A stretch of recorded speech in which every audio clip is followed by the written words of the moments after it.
Hi, എല്ലാവർക്കും കുടുംബശ്രീ ശാരദയുടെ മറ്റൊരു മനോഹരമായ എപ്പിസോഡിലേക്ക് സ്വാഗതം. ഇപ്പോൾ കാണിക്കുന്നത് ഗോപാലകൃഷ്ണന്റെ വീടാണ്. അവിടെ ഇരുന്ന് ഭക്ഷണം കഴിക്കുകയാണ് ഗോപാലകൃഷ്ണൻ. അതേസമയം പുറത്തുനിന്നും അവിടേക്ക് എത്തുകയാണ് ബാലചന്ദ്രൻ. അകത്തേക്ക് കയറി പോകുന്ന ബാലചന്ദ്രനോട് ഗോപാലകൃഷ്ണൻ പറയുകയാണ്, ബാല അവിടെ നിൽക്ക്. എന്താ അളിയ, നീ ഇന്നലെ രാത്രി എന്നോടൊരു കാര്യം പറഞ്ഞില്ലേ? എന്തു കാര്യം? ശാരികയെ നിനക്ക് ഇഷ്ടമാണെന്ന്, കല്യാണം കഴിച്ച് കൂടെ പൊറുപ്പിക്കാമെന്ന്. അത് കേട്ട് ബാലചന്ദ്രൻ ചോദിക്കുകയാണ്, അങ്ങനെ ഞാൻ പറഞ്ഞോ? ആണോ? എങ്കിൽ അത് കള്ളിന്റെ പുറത്ത് പറഞ്ഞതായിരിക്കും. കള്ളിന്റെ പുറത്ത് കല്യാണക്കാര്യം പറയുമോ ബാല? നീ അത് ആത്മാർത്ഥമായിട്ട് പറഞ്ഞതാണെന്നാണ് എനിക്ക് തോന്നുന്നത്. എന്റെ പൊന്നളിയ, കള്ളിന്റെ പുറത്ത് നമ്മൾ എന്തെല്ലാം കാര്യങ്ങൾ പറയുന്നു. ഇതും അതുപോലെ അങ്ങ് കരുതിയാൽ മതി. പിന്നെ നിർബന്ധമാണെങ്കിൽ പറയുന്നതിലും ചെറിയൊരു കാര്യമുണ്ടെന്ന് കൂട്ടിക്കോ. എനിക്ക് അവളെ ഇഷ്ടമാണ്. ഒരു ചെറിയ കൊതി, അത്രയുള്ളൂ. അത് കേട്ട് ഗോപാലകൃഷ്ണൻ ചോദിക്കുകയാണ്, ചെറിയ കൊതിയോ എന്ന് വെച്ചാൽ? ഈ ഒറ്റത്തവണ തീർപ്പാക്കൽ എന്ന് കേട്ടിട്ടില്ലേ, അതുപോലെ. അത് കേട്ട് ദേഷ്യപ്പെട്ട് ഗോപാലകൃഷ്ണൻ പറയുകയാണ്, നിർത്തടാ. എന്റെ മകളെ പറ്റിയാണ് നീ പറയുന്നത് എന്നുള്ള കാര്യം നീ മറക്കരുത്. എടാ, ഇത് കൊള്ളാമല്ലോ. മകളായിട്ട് ഇതുവരെ അവരാരെയെങ്കിലും അളിയൻ പരിഗണിച്ചിട്ടുണ്ടോ? അല്ലെങ്കിൽ തന്നെ മകളും മരുമകനും ശത്രുക്കളായാൽ പിന്നെ ജയിക്കാൻ വേണ്ടി ഏതടവും പയറ്റാം അളിയ. ഇവരുടെ സംസാരം മുകളിൽ നിന്ന് കേൾക്കുകയാണ് രാജേശ്വരി. ബാലചന്ദ്രൻ പറയുകയാണ്, അളിയൻ കേട്ടിട്ടില്ലേ, തുനിഞ്ഞിറങ്ങിയ ലക്ഷ്യമാണ് പ്രധാനം, മാർഗമല്ല. അത് കേട്ട് മുകളിൽ നിന്ന് രാജേശ്വരി പറയുകയാണ്, കറക്റ്റ്. രാജേശ്വരി പറയുകയാണ്, ലക്ഷ്യമാണ് പ്രധാനം, മാർഗമല്ല. അതിന് ഏത് കുതന്ത്രവും നമുക്ക് സ്വീകരിക്കേണ്ടി വരും, എന്നാലേ വിജയിക്കൂ. ഗോപാലകൃഷ്ണൻ പറയുകയാണ്, അതിലൊന്നും എനിക്ക് ഒരു വിയോജിപ്പും ഇല്ല രാജേശ്വരി. പക്ഷെ ഇടയ്ക്കിടയ്ക്ക് നീ വലിയ ഡയലോഗ് അടിക്കുന്നതല്ലാതെ ഒന്നും നടക്കുന്നില്ലല്ലോ എന്നാലോചിക്കുമ്പോഴാണ് ഒരു വിഷമം. അത് ശരി, ഒരവസരം കിട്ടിയപ്പോൾ നിങ്ങൾ എന്നെ കുത്തിയതാണെന്ന് എനിക്ക് മനസ്സിലായി. പക്ഷെ ഞാൻ ഈ ഡയലോഗ് അടിക്കുന്നത് മനസ്സിൽ ചിലത് കണ്ടിട്ടാണ്. ഗോപാലകൃഷ്ണൻ ചോദിക്കുകയാണ്, എന്ത് കണ്ടിട്ട്? അത് മനസ്സിലായില്ല. മുമ്പ് നീ ആ വിഷ്ണുവിനെ തളയ്ക്കാൻ സത്യഭാമയുടെ വീട്ടിൽ കയറി ചെന്നിട്ട് എന്തായി? ഒന്നും നടന്നില്ലല്ലോ. മറിച്ച് അവനിപ്പോഴും ആ കുടുംബശ്രീയിൽ കയറി ഇറങ്ങി നടക്കുന്നുണ്ട്. അതുകൊണ്ട് എല്ലാവർക്കും തെറ്റും കുറ്റവും കുറവും ഒക്കെ ഉണ്ടാകും എന്നറിഞ്ഞാൽ നിനക്ക് കൊള്ളാം, അത്ര തന്നെ. മനസ്സിലായി. അവസരം കിട്ടുന്ന മുറയ്ക്ക് നിങ്ങൾ എന്നെ വീണ്ടും വീണ്ടും കുത്തിക്കൊണ്ടിരിക്കുകയാണ്. സാരമില്ല, പണ്ട് വിഷ്ണുവിനെയും സത്യഭാമയെയും തമ്മിലടിപ്പിക്കാൻ നോക്കിയിട്ട് അത് സാധിച്ചില്ല എന്നുള്ളത് സത്യമാണ്. പക്ഷെ നാളെ ഞാൻ ആ വീട്ടിൽ പോകുന്നുണ്ട് സത്യഭാമയെ കാണാൻ. അവിടെ വെച്ച് തീരുമാനിക്കും ഈ കുരുക്ക് എങ്ങനെയാണ് അഴിക്കേണ്ടതെന്ന്. അത് കേട്ട് ഒന്നും മനസ്സിലാകാതെ ബാലചന്ദ്രൻ ചോദിക്കുകയാണ്, ഏത് കുരുക്ക് ചേച്ചി? ദേഷ്യപ്പെട്ട് രാജേശ്വരി പറയുകയാണ്, നിന്റെ ചേച്ചി കെട്ടിത്തൂങ്ങിച്ചാകാനുള്ള കുരുക്ക്. എടാ വൃത്തികെട്ടവനെ, ആ ശാരദയും മക്കളുമാണ് നമ്മുടെ കഴുത്തിലെ കുരുക്ക്. എന്തൊക്കെ ചെയ്തിട്ടും ഒരു ഇഞ്ച് അനങ്ങിയിട്ടില്ല. അത് ഞാൻ നോക്കിയിട്ട് ആകെ ഒരൊറ്റ വഴി ആ സത്യഭാമയാണ്. അവര് ഇറക്കണം അവരെ. അതാണിനി എന്റെ മുന്നിലെ വെല്ലുവിളി. ഗോപാലകൃഷ്ണൻ ചോദിക്കുകയാണ്, പക്ഷെ എങ്ങനെ? അത് നീ പറയും. പക്ഷെ അതിവിടെയല്ല, അവരുടെ മുൻപിൽ. ഈ രാജേശ്വരിയുടെ നാവിന് ബലമുണ്ടെങ്കിൽ സത്യഭാമ നേരിട്ട് വരും ശാരദയെ കുടുംബശ്രീയിൽ നിന്നും അടിച്ചിറക്കി ചാണകവെള്ളം തളിക്കാൻ. ഈ രാജേശ്വരിക്ക് അവിടെ ഒരു സിംഹാസനം ഇട്ടിരിക്കാൻ. നിങ്ങൾ നോക്കിക്കോ, നാളെ സത്യഭാമയും ശാരദാമ്മയും തമ്മിൽ ഏറ്റുമുട്ടി മുട്ടനാടിനെയും പോലെ മസ്തകം പിളർക്കുന്ന ഒരു ദൃശ്യം. ഇടയ്ക്ക് ഒലിച്ചിറങ്ങുന്ന ചോര നക്കി കുടിക്കാൻ ഈ രാജേശ്വരിയും ഉണ്ടാകും, ചെന്നായെ പോലെ. അത്രയും പറഞ്ഞ് മുകളിലേക്ക് കയറി പോവുകയാണ് രാജേശ്വരി. പിന്നീട് കാണിക്കുന്നത് സത്യഭാമയുടെ വീടാണ്. അവിടെ വീൽ ചെയറിലിരുന്ന് മാസിക നോക്കുകയാണ് രാഘവൻ നായർ.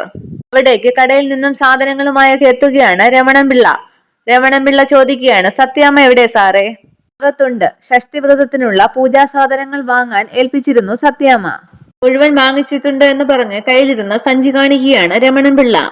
അന്നേരം അവിടേക്ക് വന്ന സത്യഭാമ ചോദിക്കുകയാണ്, എല്ലാം കിട്ടിയോ പിള്ളച്ചേട്ടാ? കിട്ടി സത്യാമ്മ എന്ന് പറഞ്ഞപ്പോൾ അതൊക്കെ വാങ്ങി ജയെ ഏൽപ്പിക്കുകയാണ് സത്യഭാമ. അതിനുശേഷം സത്യഭാമ പിള്ളയോട് ചോദിക്കുകയാണ്, പിള്ളച്ചേട്ടാ, ആ അർജുൻ ഇപ്പോൾ എവിടെയുണ്ട്? ഏതർജുന സത്യാമ്മേ? അഡ്വക്കേറ്റ് അർജുൻ ശങ്കർ. പ്രീതി മോൾഡ് എന്ന് പറയുമ്പോൾ ഓ എന്നാക്കുകയാണ് രമണൻപിള്ള. എനിക്ക് അവനോടൊന്ന് സംസാരിക്കണമെന്നുണ്ട്. ഇത്രയും നാള് അവൻ സംസാരിക്കാൻ വന്നപ്പോൾ ഞാൻ കാതു കൊടുത്തിട്ടില്ല. ഇപ്പോൾ ഒരു തോന്നൽ. നിന്റെ ആവശ്യവുമായിട്ട് ഞാൻ അങ്ങോട്ട് ചെല്ലുന്നതായിട്ട് തോന്നരുത്. എന്നാലൊന്ന് കണ്ട് സംസാരിക്കുകയും വേണം. മനസ്സിലാവുന്നുണ്ടോ പിള്ളച്ചേട്ടന്? മനസ്സിലായി സത്യാമ്മേ. എങ്കിൽ അതിനുള്ള ഒരു അവസരം ഒരുക്കിയാട്ടെ. ശരി സത്യാമ്മേ, നമുക്ക് നോക്കാമെന്നും പറഞ്ഞ് പുറത്തേക്ക് പോവുകയാണ് പിള്ള. ഈ സംസാരമൊക്കെ കേട്ട് വീൽ ചെയറിൽ നിന്ന് ചിരിക്കുകയാണ് രാഘവൻ നായർ. ചിരിച്ചുകൊണ്ട് രാഘവൻ നായർ ചോദിക്കുകയാണ്, എന്താ ഭാമേ ഇങ്ങനെ ഒരു തോന്നൽ? നിങ്ങൾ തമ്മിലുള്ള ശീതസമരത്തിന്റെ മഞ്ഞുരുകയാണെന്ന് തോന്നുന്നു. ചെയ്യുന്നതെല്ലാം ശരിയാണോ എന്ന് എന്റെ മനസ്സിൽ ആദ്യമായിട്ടൊരു തോന്നൽ രാഘവേട്ട. പ്രീതിയുടെ നന്മയ്ക്ക് വേണ്ടിയാണ് ഞാൻ ഇത്രയും നാൾ അവളെ അർജുനിൽ നിന്നും അകറ്റി നിർത്തിയത്. അവന്റെ മധുരവാക്കുകൾ കേട്ട പ്രീതി വീണ്ടും ആ വീട്ടിലേക്ക് പോയാൽ വസുമതിയും ചിത്രയും കൂടി അവളെ കാൽക്കീഴിലിട്ട് ചവിട്ടി അരിക്കുമെന്ന് ഞാൻ വിശ്വസിച്ചിരുന്നു. അതുകൊണ്ടാണ് അർജുനോട് അവളുടെ കാലിൽ തൊട്ട് മാപ്പ് പറയാൻ ഞാൻ ആവശ്യപ്പെട്ടത്. കാത്തിരുന്നും കഷ്ടപ്പെട്ടും കിട്ടുന്നതിന് ഒരു വിലയുണ്ടാകൂ എന്ന് ഞാൻ വിശ്വസിക്കുന്നു. പക്ഷെ അതൊന്നും അവൾക്ക് മനസ്സിലാകുന്നില്ല രാഘവേട്ട. അവളെയും അവളുടെ ഭർത്താവിനെയും അകറ്റുന്ന ഒരു വില്ലത്തിയാണ് ഇപ്പോൾ പ്രീതിയുടെ മനസ്സിൽ ഞാൻ. സങ്കടപ്പെട്ടുകൊണ്ട് സത്യഭാമ പറയുകയാണ്, എന്തിനാ ഞാനിങ്ങനെ ഓരോരുത്തരുടെയും പ്രാക്ക് ഇരുന്ന് വാങ്ങുന്നത്, അതും സ്വന്തം മകളുടെ അടുത്ത് നിന്ന്. രാഘവൻ നായർ പറയുകയാണ്, വിട്ടുകള ഭാമേ, അവൾ വിവരമില്ലാതെ വല്ലതും. വിട്ടുകളയാം രാഘവേട്ട, വിട്ടുകളയുകയാണ് ഞാൻ. പ്രീതിക്ക് പിറക്കാതെ പോയ കുഞ്ഞിനെയും രാഘവേട്ടന്റെ ഇപ്പോഴത്തെ അവസ്ഥയെയും എല്ലാം വിട്ടുകളയുകയാണ് എന്ന് സങ്കടത്തോടെ കരഞ്ഞുകൊണ്ട് പറയുകയാണ് സത്യഭാമ. സത്യഭാമയുടെ വാക്കിനും നോക്കിനും മാത്രമേ കടുപ്പം കൂടുതലുള്ളൂ. ഉള്ളിലുള്ളത് ഉരുകിയ വെണ്ണയാണ്. നെഞ്ചുരുകുന്ന സങ്കടം അതാർക്കും കാണാൻ പറ്റില്ല. പിന്നീട് കാണിക്കുന്നത് രാത്രി കുടുംബശ്രീ ഹോട്ടലാണ്. അവിടെ ക്യാഷിലിരുന്ന് കാശൊക്കെ വാങ്ങുകയാണ് ശാലിനി. അവിടെ ഭക്ഷണം കഴിച്ച ശേഷം കാശ് കൊടുക്കുകയാണ് പിള്ളസാർ. പാഴ്സലും വാങ്ങിക്കുകയാണ്. പിള്ളസാർ പറയുകയാണ്, ഇത് ശ്രീമതിക്കുള്ളതാണ്. അവർക്ക് അവിടെ വെക്കുന്നതിനേക്കാൾ പ്രിയം കുടുംബശ്രീയിലുള്ളതാണ്. കാശ് കൊടുത്ത ശേഷം പിള്ളസാർ പറയുകയാണ്, അയ്യോ 300 ഉള്ളല്ലോ മോളെ, പിന്നെ ഉള്ളത് 500ന്റെ നോട്ടാണ്. അത് സാരമില്ല സാറേ, നമ്മൾ ആദ്യം കാണുന്നതൊന്നും അല്ലല്ലോ, ഇനി വരുമ്പോൾ തന്നാൽ മതി. ഏയ്, അത് ശരിയാവില്ല മോളെ, കടം അപകടമാണെന്നാണ് പറച്ചിൽ. ഞാനൊന്ന് നോക്കട്ടെ എന്നും പറഞ്ഞ് പേഴ്സ് പരിശോധിക്കുകയാണ് പിള്ള. ശാലിനി ബാക്കി കൊടുക്കുമ്പോൾ പിള്ള പറയുകയാണ്, 5 രൂപയല്ലേ, അതവിടെ കിടന്നോട്ടെ, ഞാൻ ഇനിയും വരാനുള്ളതല്ലേ. ശാലിനി പറയുകയാണ്, അത് പറ്റില്ല സാർ, ഇത്രയും കറക്റ്റായ സ്ഥിതിക്ക് ഞങ്ങൾക്കും ഇത് തന്നേ പറ്റൂ. ശരി, മോളുടെ ഇഷ്ടം എന്ന് പറഞ്ഞ് ബാലൻസ് വാങ്ങുകയാണ് പിള്ള. സത്യത്തിൽ സാറി കാണിക്കുന്നത് കാണുമ്പോൾ എനിക്ക് അത്ഭുതം തോന്നുകയാണ്. കാശ് കൊടുത്തിട്ട് കടം പറയുന്ന പോലീസുകാരുടെ കഥയെ ഞങ്ങൾ കേട്ടിട്ടുള്ളൂ. പക്ഷെ സാറ് മാത്രം ഒരു അപവാദമാണ്. പോലീസുകാരനായതുകൊണ്ട് എന്തെങ്കിലും ഒരു പ്രത്യേകതയുണ്ടെന്ന് എനിക്കിതുവരെ തോന്നിയിട്ടില്ല മോളെ. എല്ലാവരും ചെയ്യുന്നത് പോലെ ഒരു ജോലി. ഓട കഴുകുന്നവനും റോഡ് വൃത്തിയാക്കുന്നവനും ഇതുപോലെ ഒരു ജോലിയല്ലേ ചെയ്യുന്നത്, അതുപോലെ ഒരു ജോലി. അതെ, അതാണ് സാറിന്റെ നല്ല മനസ്സ്. പക്ഷെ അങ്ങനെയുള്ളവർ മാത്രമാണ് പോലീസിലുള്ളത് എന്ന് ധരിച്ചു കളയല്ലേ മോളെ. ഉദാഹരണത്തിന് ഞങ്ങളുടെ SI ശാരദാമ്മ പോലീസ് സ്റ്റേഷനിൽ വന്നപ്പോൾ അയാൾ കാണിച്ച നെറുകേട് ഞങ്ങൾക്ക് ആർക്കും പിടിച്ചിട്ടില്ല മോളെ. സത്യം എന്ന് പറയുമ്പോൾ ഒന്നും മനസ്സിലാകാതെ അന്തം വിട്ട് ഇരുന്ന സീറ്റിൽ നിന്നും എഴുന്നേൽക്കുകയാണ് ശാലിനി. അമ്മ പോലീസ് സ്റ്റേഷനിൽ വന്നോ? എന്തിന്? കംപ്ലൈന്റ് കൊടുക്കാൻ. അപ്പോൾ മോളിതൊന്നും അറിഞ്ഞില്ലായിരുന്നോ? പെട്ടെന്ന് ശാലിനി പറയുകയാണ്, അത് ഞാൻ അറിഞ്ഞതാണ്, മറന്നുപോയി. ശരി ശരി, എന്നാൽ പിന്നെ ഞാൻ ഇറങ്ങട്ടെ എന്ന് പറഞ്ഞ് അയാൾ അവിടെ നിന്നും പോവുകയാണ്. അമ്മ എന്തിനാ പോലീസ് സ്റ്റേഷനിൽ പോയത്, അതും എന്നെ മറച്ചു വെച്ചിട്ട് എന്ന് ആലോചിച്ച് വീട്ടിലേക്ക് പോവുകയാണ് ശാലിനി. അവിടെ വീട്ടിനകത്ത് ഇരുന്ന് തയ്ക്കുന്ന ശാരികയോട് ശാരദാമ്മ പറയുകയാണ്, നീ ഇവിടെ ഇരുന്ന് കുത്തിയിരിക്കാതെ ഹോട്ടലിലേക്ക് പോയേ. അവിടെ ശാലിനിയും രാജിയും തനിച്ചല്ലേ ഉള്ളൂ. കുറച്ചു കഴിഞ്ഞാൽ കട അടയ്ക്കണം, ഒരുപാട് പണി ഒതുക്കാനുണ്ട്, നീ അങ്ങോട്ട് ചെന്നേ.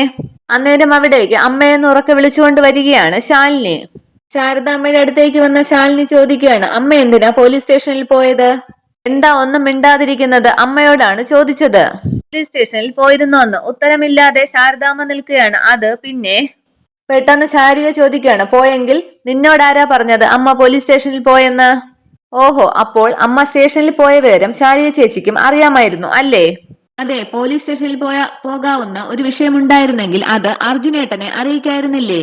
അല്ലെങ്കിൽ എന്നെ? അർജുനേട്ടൻ പിന്നെ എന്തിനാ വക്കീലിന്റെ കോട്ടും ഇട്ടോണ്ട് നടക്കുന്നത്? ശരി, ഇനി പറയ്, എന്തായിരുന്നു വിഷയം? ഇതെല്ലാം കേട്ടുകൊണ്ട് അവിടെ നിൽക്കുകയാണ് ശാന്ത. അത് പിന്നെ മോളെ എന്ന് ശാരദാമ്മ പറയുമ്പോൾ പെട്ടെന്ന് ശാന്ത പറയുകയാണ്, എനിക്ക് വേണ്ടിയാണ് ശാരദാമ്മ പോലീസ് സ്റ്റേഷനിൽ പോയത്. ശാന്തേച്ചിക്ക് വേണ്ടിയോ? എന്തായിരുന്നു പ്രശ്നം? അത് എന്ന് ശാന്ത പറയുമ്പോൾ ശാലിനി ചോദിക്കുകയാണ്, വീട്ടിലെന്തെങ്കിലും പ്രശ്നമുണ്ടോ? വീട്ടിലെ പ്രശ്നം അല്ല, പിന്നെ? ആ സത്യഭാമയുടെ കയ്യിൽ നിന്നും ഞങ്ങൾ കുറെ പണം കടം വാങ്ങിച്ചിരുന്നു. മുമ്പ് ഞാനത് പറഞ്ഞിട്ടുള്ളതാണ്. ഇപ്പൊ 2-3 തവണ പണം അടവ് മുടങ്ങി. അതിന്റെ പേരിൽ സത്യഭാമയുടെ മോൻ വീട്ടിൽ വന്ന് പ്രശ്നമുണ്ടാക്കി. സാധനങ്ങളൊക്കെ അടിച്ചു തകർത്തു. അതിന് പരാതി കൊടുക്കാനാണ് ഞാൻ ശാരദാമ്മയും കൂട്ടി പോലീസ് സ്റ്റേഷനിലേക്ക് പോയത്. എങ്കിൽ പിന്നെ അത് എന്നോട് പറയാമായിരുന്നില്ലേ? ഞാൻ വരുമായിരുന്നല്ലോ കൂടെ. ശാരിക പറയുകയാണ്, നീ പിന്നെ ഈ കുഞ്ഞു കുഞ്ഞു കാര്യങ്ങളിലൊക്കെ എന്തിനാ ബുദ്ധിമുട്ടിക്കുന്നതെന്ന് അമ്മ കരുതി, അത്രയുള്ളൂ. ദേഷ്യപ്പെട്ട് ശാലിനി ചോദിക്കുകയാണ്, ഇതാണോ കുഞ്ഞു കാര്യം? കൊള്ളാം, ഒരു ഗുണ്ട വരുന്നു, വീട്ടിൽ വന്ന് ബഹളമുണ്ടാക്കുന്നു, സാധനങ്ങളൊക്കെ തകർക്കുന്നു, കുഞ്ഞു കാര്യം പോലും നന്നായിരിക്കുന്നു എന്ന് ആലോചിച്ച ശേഷം ശാരദാമ്മ പറയുകയാണ്, അത് മോളെ, കളക്ടറിന് പഠിക്കുന്ന കുട്ടിയല്ലേ നീ? വേറെ എന്തെല്ലാം കാര്യങ്ങൾ ഉണ്ടാകും നിന്റെ തലയിൽ? അമ്മേ, ഈ കളക്ടർ എന്ന് പറഞ്ഞാൽ ആരാന്നറിയാമോ അമ്മയ്ക്ക്? സമൂഹത്തിൽ നടക്കുന്ന അനീതിയും അക്രമങ്ങളും നോക്കി കൈയും കെട്ടി നിൽക്കുന്ന ഒരാളല്ല. നീതിയും ന്യായവും നടപ്പിലാക്കി സമൂഹത്തെ ക്രമസമാധാനത്തോടുകൂടി മുന്നോട്ട് കൊണ്ടുപോകുന്ന ഒരാളാണ്. അത് കേട്ട് ശാരിക ചോദിക്കുകയാണ്, അതിന് നീ ഇതുവരെ കളക്ടർ ആയില്ലല്ലോ, അത് അപ്പോഴല്ലേ? അനീതി കണ്ടാൽ കളക്ടർ ആവണമെന്നൊന്നും ഇല്ല. ഒരു ഇന്ത്യൻ സിറ്റിസൺ എന്നുള്ള നിലയിൽ എനിക്ക് ഈ സമൂഹത്തോട് ഒരു ഉത്തരവാദിത്വം ഉണ്ട്. അതെ, ഞാൻ പറഞ്ഞുള്ളൂ. ശാരദാമ്മ പറയുകയാണ്, എടി, നീ ഇങ്ങനെ ഇത്തരം ഭാരിച്ച കാര്യങ്ങളൊന്നും പറയല്ലേ. അതൊന്നും എന്റെ തലയിൽ കയറില്ല. അമ്മയുടെ തലയിൽ കയറണമെന്നും എനിക്ക് നിർബന്ധമൊന്നും ഇല്ല. അതിനുശേഷം ശാന്തയോട് ശാലിനി ചോദിക്കുകയാണ്, അവർ കേസെടുത്തോ എന്നിട്ട് സത്യഭാമയുടെ മകന്റെ പേരിൽ? ഉത്തരമില്ലാതെ ശാന്തയും ശാരദാമ്മയും പരസ്പരം നോക്കുമ്പോൾ ശാരിക പറയുകയാണ്, എവിടെന്ന്? പോലീസ് പരാതി വാങ്ങിയത് പോലും ഇല്ല. പരാതി വാങ്ങിയില്ലെന്നോ ശാലിനി ചോദിക്കുമ്പോൾ ശാന്ത പറയുകയാണ്, അതെ, വാങ്ങിയില്ല. അത് ശരി, ഇതിപ്പോ എന്ത് വലിയ ക്രൈമാണ് അവർ ചെയ്തതെന്ന് അറിയാമോ നിങ്ങൾക്ക്? മുഖം നോക്കാതെ നീതി നടപ്പാക്കേണ്ട പോലീസ് പരാതി പോലും വാങ്ങാതെ? ശാന്ത പറയുകയാണ്, അതൊക്കെ അങ്ങ് വിട്ടുകള ശാലിനി, സത്യഭാമയുടെ മകനൊക്കെ വലിയ ആളല്ലേ, അവരോടൊക്കെ പൊരുതി നമുക്ക് ജയിക്കാനൊക്കുമോ? ഞാനതങ്ങ് കളഞ്ഞു, അത്ര തന്നെ. ശാലിനി പറയുകയാണ്, അങ്ങനെ കളയരുത്. കാശ് വാങ്ങിയിട്ടുണ്ടെങ്കിൽ അത് തിരിച്ചു കൊടുക്കണം. പണം കിട്ടാനുള്ളവർ വേണമെങ്കിൽ ഈ രാജ്യത്തെ നിയമങ്ങളിൽ ഒതുങ്ങി നിന്നുള്ള നടപടികൾ സ്വീകരിക്കുകയും ചെയ്യാം. അല്ലാതെ വീട്ടിൽ കയറി ചട്ടിയും കലവും തട്ടിപ്പൊട്ടിച്ച് സ്ത്രീകളെയും കുട്ടികളെയും ഒക്കെ ഭീഷണിപ്പെടുത്തുക എന്നൊക്കെ പറഞ്ഞാൽ? ശാലിനിയുടെ ദേഷ്യമൊക്കെ കണ്ട് ശാരദാമ്മ പറയുകയാണ്, മോളെ, നീ പറയുന്നത് പോലെ അത്രയ്ക്ക് വലിയ മോശക്കാരിയൊന്നും അല്ല സത്യഭാമ.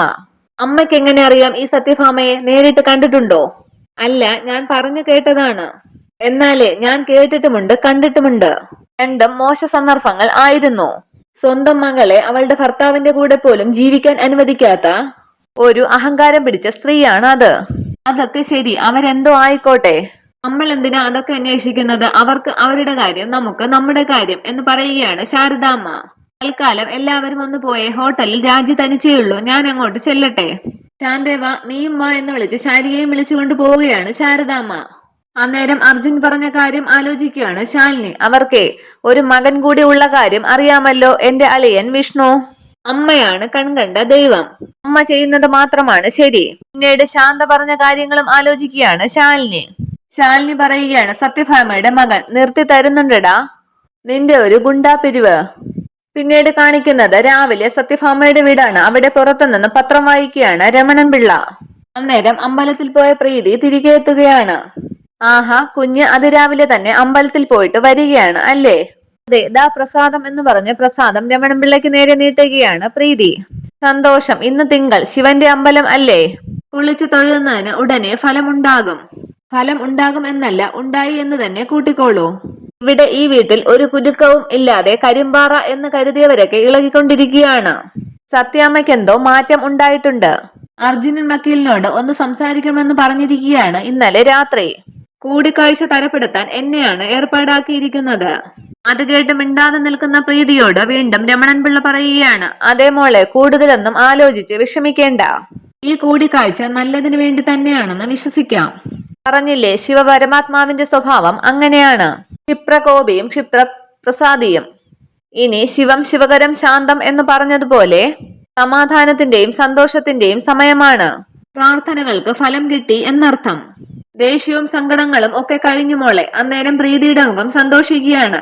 അന്നേരം സത്യഭാമ പിള്ളച്ചേട്ടാന്ന് വിളിക്കുമ്പോൾ അകത്തേക്ക് പോവുകയാണ് രമണൻ പിള്ള. ഇത്രയുമാണ് ഇന്നത്തെ എപ്പിസോഡ് വിശേഷങ്ങൾ. Okay, thank you.